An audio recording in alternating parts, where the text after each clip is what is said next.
Hi, எல்லாரும் நல்லா இருக்கீங்களா? இன்னைக்கு சண்டே. நம்ம வீட்டில் வழக்கம் போல் எங்கள் வீட்டுக்காருடைய சமையல் தான். என்ன அப்படின்னு சொல்லி பார்த்தீங்கன்னா, சிக்கன் எடுத்து ரொம்ப நாள் ஆச்சுங்க. அதனால இன்றைக்கி சிக்கன் எடுத்துகிட்டு வந்திருந்தாங்க. பிரியாணி கேட்டிருந்தா பாப்பா. அதனால எங்கள் வீட்டுக்கார் இன்றைக்கி பிரியாணி செய்ய ஆரம்பிச்சிட்டாரு. அவங்க சிக்கன் வாங்க போனப்பவே இந்த கட் பண்ணுற வேலை, அரைக்கிற வேலையெல்லாம் ரெடி பண்ணி வச்சாச்சு. எங்கள் வீட்டுக்காருக்கு எப்படின்னு பார்த்தீங்கன்னா, எல்லாமே பக்கத்தில் கரெக்டாக இருந்துட்டு அவங்க பாட்டுக்கு கடன்னு சமைச்சிட்ருப்பாங்க. இல்லைன்னா திட்டுவாங்க, எடுத்து வைக்கணும் கரெக்டாக அப்படின்னு சொல்லிட்டு. செமையாக சமைப்பாருங்க. கொஞ்சம் டிஃப்ரெண்ட்டாக இருக்கும். ஒவ்வொரு தடவை ஒவ்வொரு டேஸ்ட்டு கொடுப்பாங்க. நாங்கள் அதே மாதிரி இந்த தடவை பார்த்திங்கன்னா பாருங்கள் எப்படி செய்கிறாங்க அப்படின்ட்டு. எண்ணெய், பட்டை, சோம்பு, லவங்கம் வணக்கி விட்டுட்டு அதுதான் அதுக்கப்புறம் வெங்காயம் போட்டாச்சுங்க.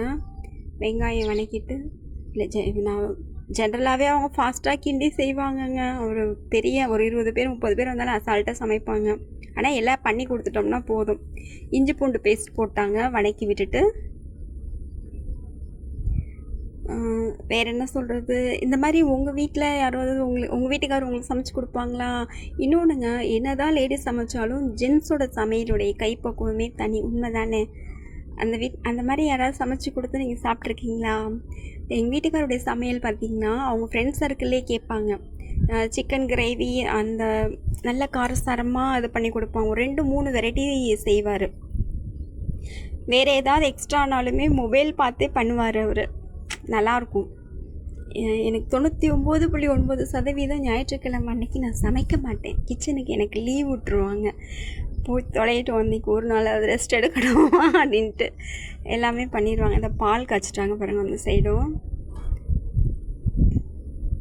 கடன்னு செஞ்சுருவாங்க.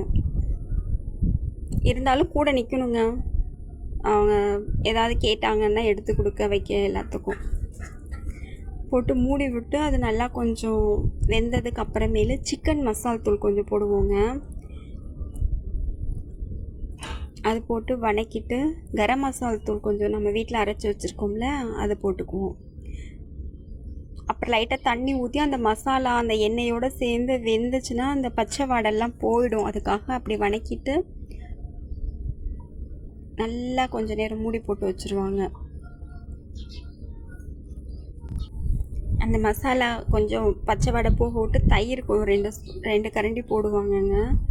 நான்வெஜ்ஜுக்கு பொதுவாக தயிர் போட்டு இது பண்ணும்போது கொஞ்சம் சாஃப்டாக குக் ஆகும் அப்படின்னு சொல்லி கேள்விப்பட்டிருக்கோம். மற்றபடி எதுக்கு போடுறாங்கன்னு எனக்கு தெரியாது. அது நல்லா வணக்கிட்டு கழுவி வச்சுருக்க கறியை எடுத்து போட்டு நல்லா கிண்டி விட்டு கொஞ்சம் நேரம் க்ளோஸ் பண்ணி வச்சுருவாங்க.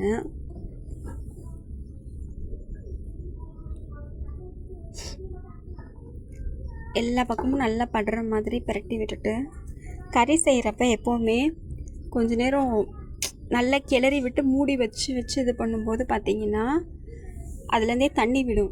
அதுக்கப்புறமேல் தான் தண்ணி சேர்க்கணும். இப்போ இதோடு என்ன பண்ணாங்கன்னா கொஞ்சம் குழம்பு மிளகாத்தூள் கலந்தாங்க டேஸ்ட்டுக்காக. ஏன்னா இப்போ நம்ம பிரியாணி இதுன்னு சொல்லிட்டு தனியாக எதுவும் போடலைங்க. பட்டை லவங்க பொடி, சிக்கன் மசால் தூள் கொஞ்சம் போட்டாங்க. அதுக்கப்புறம் குழம்பு மிளகாத்தூள் கொஞ்சம் போட்டாங்க. உப்பு தேவையான அளவு போட்டு கிளறினாங்க. இதை நல்லா போட்டு கிளறுன்னு கிளறி மூடி போட்டு வைப்பாங்க. கொஞ்சம் நேரம் வேகட்டும் அப்படின்னு சொல்லிட்டு.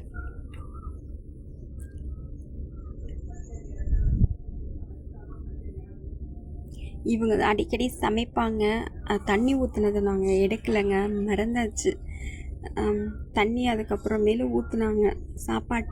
சாப்பாட்டுக்கு அரிசிக்கு ஏற்ற மாதிரி 2 மடங்கு தண்ணி ஊற்றிட்டு இதில் உப்பு காரம் இதெல்லாம் டெஸ்ட் பண்ணிவிட்டு மூடி போட்டுருவாங்க.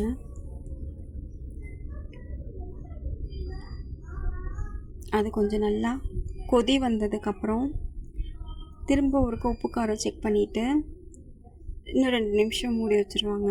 அப்புறம் இந்த அரிசி எடுத்து அதில் போட்டுருவாங்க.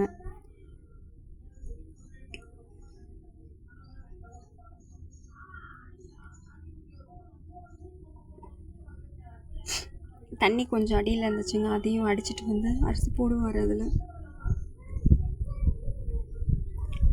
போட்டதுக்கப்புறம் லைட்டாக கொதி வந்ததுக்கப்புறம் அந்த குக்கரை க்ளோஸ் பண்ணி வச்சிட்டோம் அப்படின்னா ஸ்டீம் போடக்கூடாது. பெல்ட் இதை போட்டுட்டு மேலே அந்த ஸ்டீம் இது வந்ததுக்கப்புறம் தான் விசில் போடணும். ஸ்டீம் போடக்கூடாதுன்னு மாற்றி சொல்லிட்டேன். விசில் வந்து ஸ்டீம் வந்ததுக்கப்புறம் தான் போடணும்.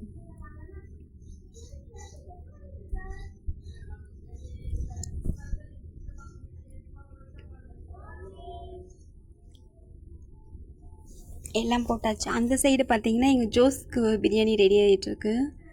அதுக்கு கொஞ்சம் அரிசியும் கொஞ்சம் கறி, மஞ்சத்தூள், எண்ணெய் லைட்டாக விட்டு தண்ணியை ஊற்றி வேக விட்டுருவோம். அப்படியே 1 பாட் ரைஸ் நாய்க்குட்டிக்குங்க.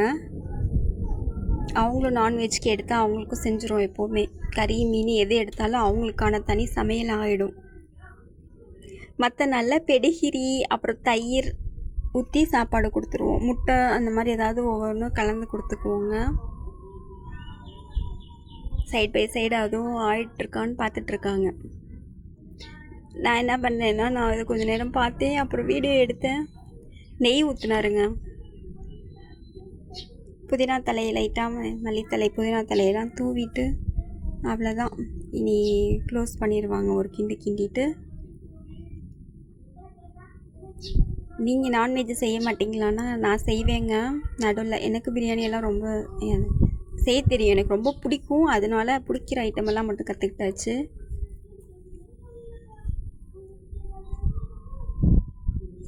அது திருப்பி பெல்ட் இது ஏதோ லூஸாக இருக்குன்னு சொல்லிட்டு இருந்தாங்க. இல்லை சரியாக தான் இருக்குது அப்படின்னேன் நான். திருப்பி அவங்க ஒருக்க செக் பண்ணி பார்த்துட்டு க்ளோஸ் பண்ணி வச்சுட்டாங்க.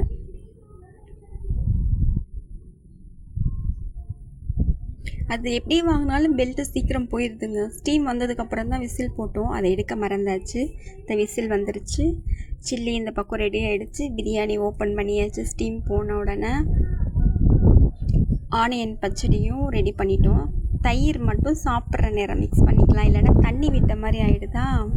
வெங்காயம், மல்லித்தலை, உப்பு போட்டு வச்சுருந்தேன்.